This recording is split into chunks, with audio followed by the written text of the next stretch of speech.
Bonjour à tous.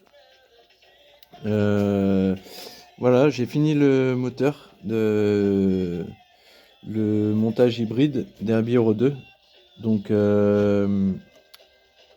nickel. Donc le vilebrequin barre kit, les roulements et joints SPI Polini, le kit 72 Air donc j'ai retourné la culasse. J'ai mis la durée de dos ici parce que je pense que ça va me gêner pour le cadre. Et bah voilà, ça s'est bien monté, hein, nickel. C'est terminé. C'est tout beau, c'est tout neuf. Ça tourne bien. Donc j'ai pris juste le gap du segment avant de le monter quand même par précaution. Donc ben il n'y avait rien à toucher, hein. J'étais à 0,30 le jeu à la coupe. Le squish, j'ai essayé avec un joint que j'avais dans la pochette de joint d'origine Derby. Le joint faisait 0,30 et en fait le squish il était trop faible, j'avais 0,55 je crois, donc j'ai mis le joint qu'ils avaient donné avec. Il me paraissait gros mais en fait il faisait 0,5, donc en fait du coup ça me fait un squish à 0,7 normalement.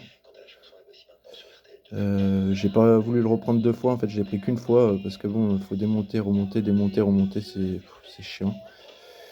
Donc voilà. J'ai refait aussi ma platine d'allumage, enfin pour recevoir la platine d'origine DAB. Donc ça ça me posait problème et là c'est beaucoup mieux que la première fois. Parce que du coup j'ai pu y passer autour.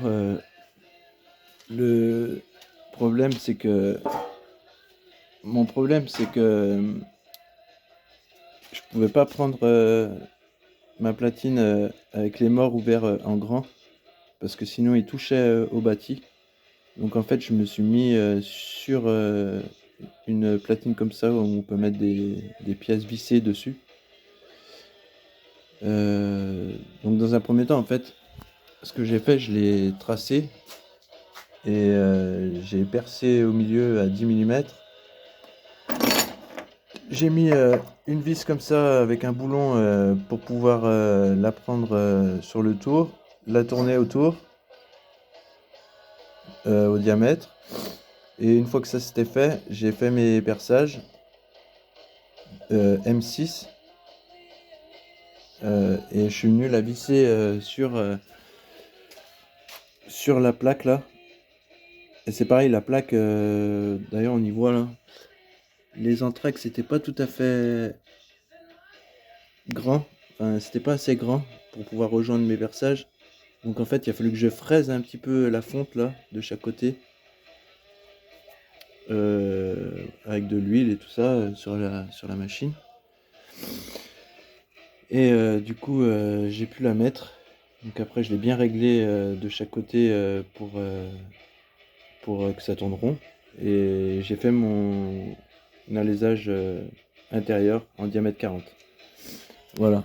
Donc là, c'est beaucoup mieux.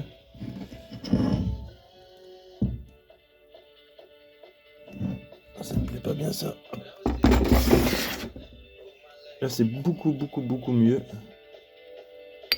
Même si c'est pas parfait, c'est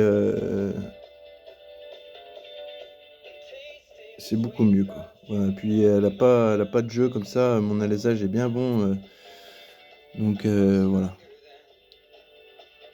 Voilà les amis, et ben je vous tiens au courant pour la suite.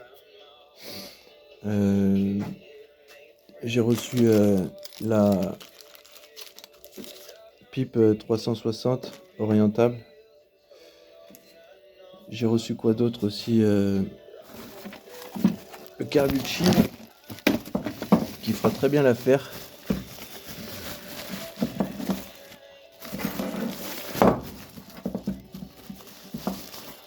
Voilà, ça reste quand même assez joli, hein. De toute façon, il donne des gicleurs avec, ce sera à essayer. Bon, j'avais déjà essayé sur le montage nitro que j'avais fait auparavant et ça marchait très bien, donc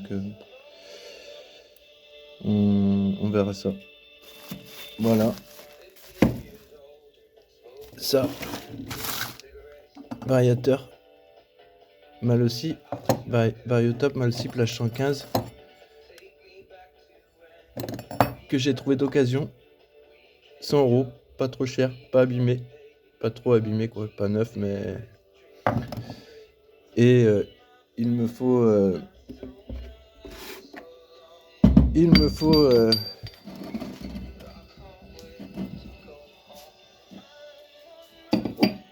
il me faut le canon là, Clément Bouchet, que je vais recevoir bientôt là pour enquiller le canon, enfin pour mettre le variateur. Voilà. Et après il me restera une dernière chose, c'est fabrication du ressort moteur en bas. Et bon, ça c'est assez simple, hein. Je me prends pas trop la tête moi. Voilà. Voilà les amis, ben à bientôt et merci d'avoir regardé la vidéo. À plus tard.